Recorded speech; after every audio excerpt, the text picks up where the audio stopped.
The Social Network is my favourite David Fincher film, and I'm actually surprised that a movie about Facebook, a social media app I don't use or like, did more for me than something like Fight Club, which sounds way more interesting and appealing to someone like me who can't watch a film unless it has a massive explosion. Hell yeah, I love Michael Bay. Who cares if the plot doesn't make sense? Now, that's not to say The Social Network isn't an interesting movie, because it is, and it proves that with the right people behind the job, and obviously someone like David Fincher who broke a shit ton of IMAX to get the perfect shot, you can make an excellent movie and one that still holds up nearly 10 years after its release. He's wired in. Oh, is he? Yes. He's wired in. Sorry? He's wired in. Is he? Yes.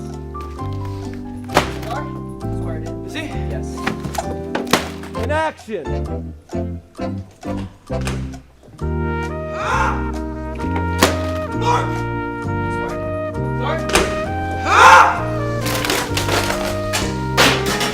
The structure. Of course, we all know how this film's gonna end. Mark Zuckerberg is gonna become a very rich boy and turn Facebook into an app with, at the time of this recording, has an estimated 2.7 billion users. Which doesn't include Jesse Eisenberg, by the way, who plays Mark in the movie. And are you on Facebook?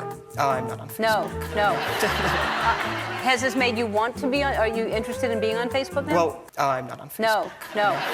So the question is, how are they gonna make this movie exciting, even though we know what's gonna happen? And the answer is, have a non-linear structure. This is a perfect idea because it changes the movie from what's gonna happen to how it happens, and this makes for a much more interesting watch. As well as seeing Mark in present day creating Facebook and working on the code, we also jump forward in time to where Mark and Eduardo are being questioned about whether they stole the idea for Facebook from the Winklevoss twins.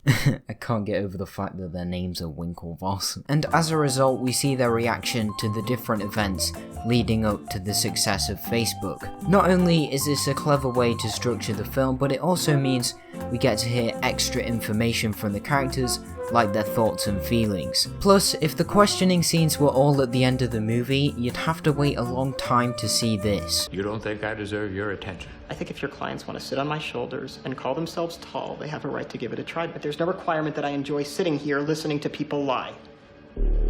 You have part of my attention. You have the minimum amount.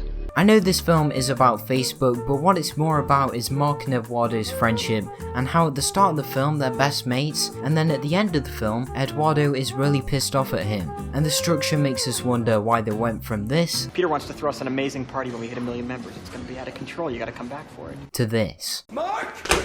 Ah! You better lawyer up, asshole, cause I'm not coming back for 30%. I'm coming back for everything. I wouldn't cash it though. I drew it on the account you froze.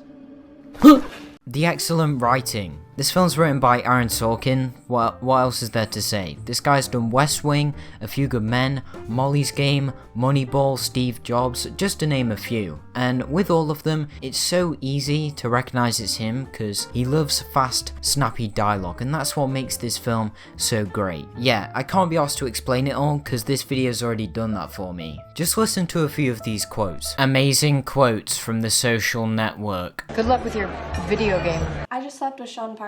You just slept on Sean Parker. Whoops. Broke his 335-year-old doorknob. I like standing next to you, Sean. It makes me look so tough. I'm 6'5", 220, and there's two of me. David Fincher is a great director. If you've seen any of David Fincher's films, you should know that he has a very slick and cool style, and here it's no different. One of the things Fincher does so well is making a movie look good, and by that I mean he's a perfectionist when it comes to framing his shots and getting them just right. He also includes loads of sleek camera movements and the colour grading spot on, but basically this film looks amazing. And when you've got a director like David Fincher and a writer like Aaron Sorkin, you know, what could go wrong? And of course we want you on our board and we want your ideas further and we want to have like a relationship with you. But now you can go the f*** home because we're the approach from Dover. We know what the f*** we're doing with this thing.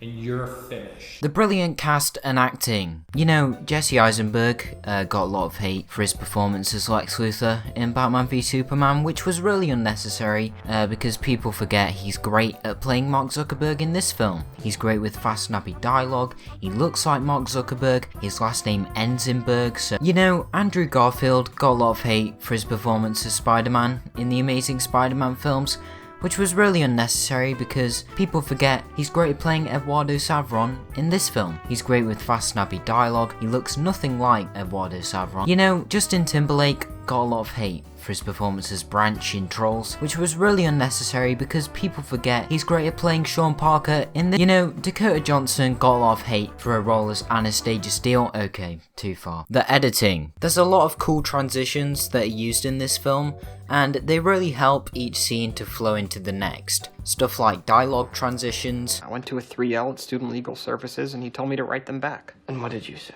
When we met in January, I expressed my doubts about the site, where it stood with graphics, how much programming was left that I had not anticipated. The lack of hardware we had to deal with site you. Match cuts. A psychiatrist would say that he was paranoid. They'll hire private detectives who will follow you day and night. Yeah, that's really all I wanted to say about it. The music. Wow, we've gone this whole time without talking about the incredible score by Trent Reznor and his mate. This soundtrack is definitely in my top 10 scores of all time list, if I had one, that is, because it fits the movie perfectly and adds a lot of energy to the scenes. Conclusion. Yeah, this film's great. I'm giving this one a 10 out of 10. Definitely check this one out if you haven't already. And thanks for watching. I'll see you in the next one. Here you go.